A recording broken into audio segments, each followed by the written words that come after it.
Hello viewers, welcome to our channel. నేను మీ చరణ్ పరిమి. ఏపీలో వరద మళ్ళీ ముంచుకు రానుందా? ప్రస్తుతానికైతే మళ్ళీ కొత్తగా కొన్ని వార్తలు వస్తున్నాయి. ఈసారి విజయవాడలో కాకుండా పిఠాపురంలో రానున్నాయి. పిఠాపురంలో భారీగా వరద రానున్నట్టుగా వార్త. గోదావరి జిల్లాల్లో ఇప్పుడు మళ్ళీ వర్షాలు అయితే పడబోతున్నాయి. వాతావరణ శాఖ కూడా వర్షాలు బాగా పడతాయని చెప్పేసి చెప్పడం జరిగింది. ఇందులో గమనించాల్సిన విషయం ఏంటంటే పిఠాపురానికి అసలు వరద ఏ విధంగా వస్తుంది అని. ఎందుకంటే పిఠాపురం ఏలేరు రిజర్వాయర్ ఆల్రెడీ ఉంది.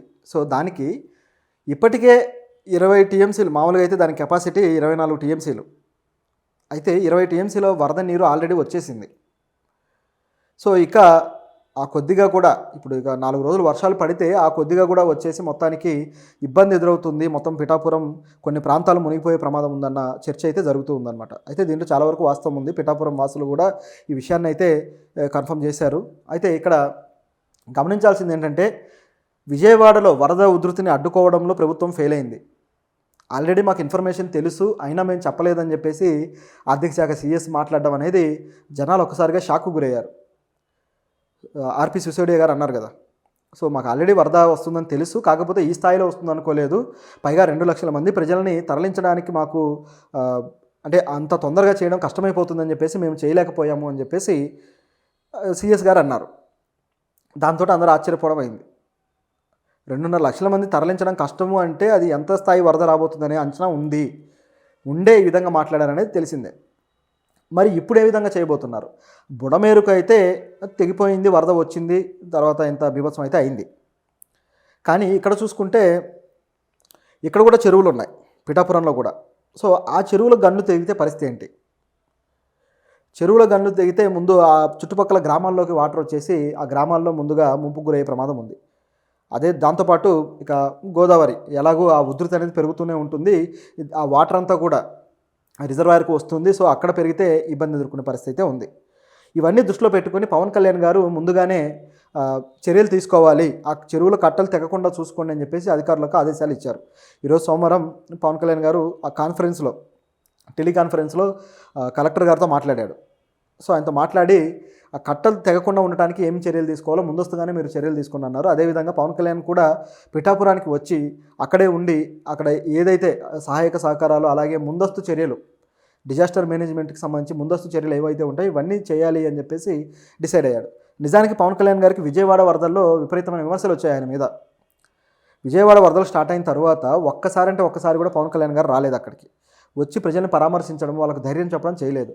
ఆడికి వచ్చి సాయం చేయడానికి సీఎం లేకపోతే డిప్యూటీ సీఎం వచ్చి సాయం చేయక్కర్లా, చేయడానికి టీం ఉంటుంది, 100 మంది ప్రజలు ఉన్నారు, ఎన్జిఓలు ఉన్నాయి, పైగా అక్కడ తేరుకున్న యువత ఉన్నారు, వాళ్ళందరూ చేస్తూ ఉంటారు. వాళ్ళకి దన్నుగా నిలబడి ప్రభుత్వం నుంచి అన్నీ వస్తాయని చెప్పి భరోసా ఇవ్వగలిగే కెపాసిటీ సీఎం గారికి, డిప్యూటీ సీఎంకి వీళ్ళకు ఉంటుంది, ఆ ప్రభుత్వ అధికారులకి.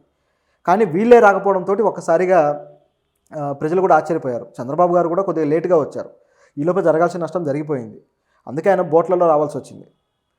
ఇదిలా ఉంటే మరోవైపు చూస్తే పవన్ కళ్యాణ్ గారు బొత్తిగా రాలేదు. వైసీపీ నుంచి అయితే చాలా విమర్శలు వచ్చాయి, రోజా గారు ఇటువంటి వాళ్ళు విమర్శలు చేశారు.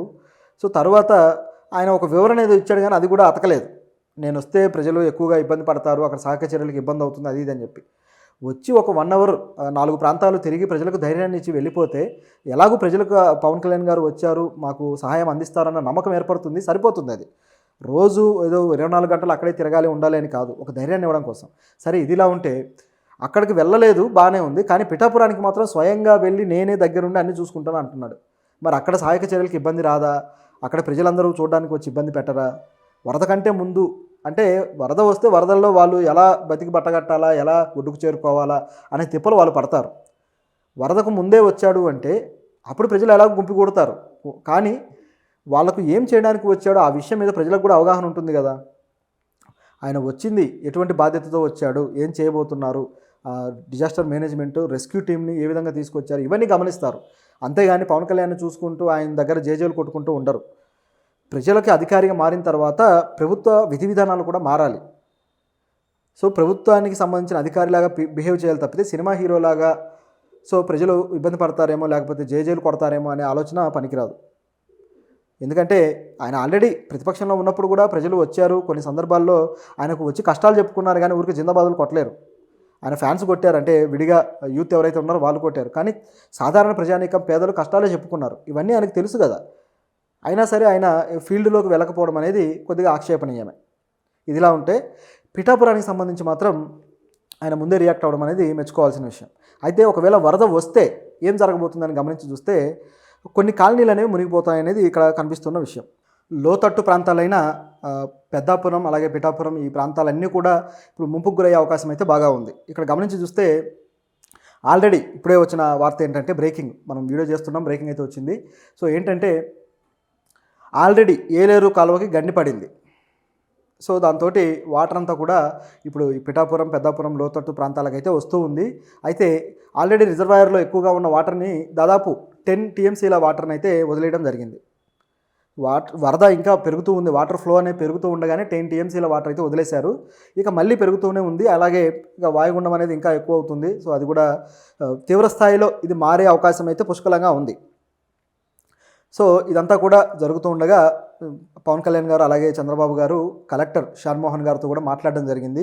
సో ముందస్తు చర్యలు మీరు త్వరగా తీసుకోండి, వీటికి గండి పడకుండా చూడండి అని చెప్పడం జరిగింది. సో ఇక ప్రజలైతే చాలా అప్రమత్తంగా ఉండాలి. పిఠాపురం ప్రజలు అలాగే పెద్దాపురం ఆ ప్రాంతాలు ఏవైతే ఉన్నాయో ఈ ప్రాంతాల్లో ఉన్న వాళ్ళంతా కూడా అప్రమత్తంగా ఉండాలి. సో ఏలేరు వరద ఇప్పుడు పెద్ద స్థాయిలో రాబోతుంది అనే దానికి ఇది ఒక సిగ్నల్. ఒక విషయాన్ని మాత్రం మాట్లాడాలి, ఏంటంటే పవన్ కళ్యాణ్ గారు పిఠాపురం వచ్చి అక్కడే ఉండి ప్రజలకి ఇదంతా చేయడం వల్ల ఆయన మీద విజయవాడకు సంబంధించి ఏదైతే ఆరోపణలు ఉన్నాయో అవన్నీ నిజమయ్యే అవకాశం కూడా లేకపోలేదు. ఆయన చేయాలి ప్రజలకు, అది ఖచ్చితంగా. కాకపోతే పవన్ కళ్యాణ్ రిలాక్స్గా ఆఫీసులో కూర్చొని ఉన్నాడు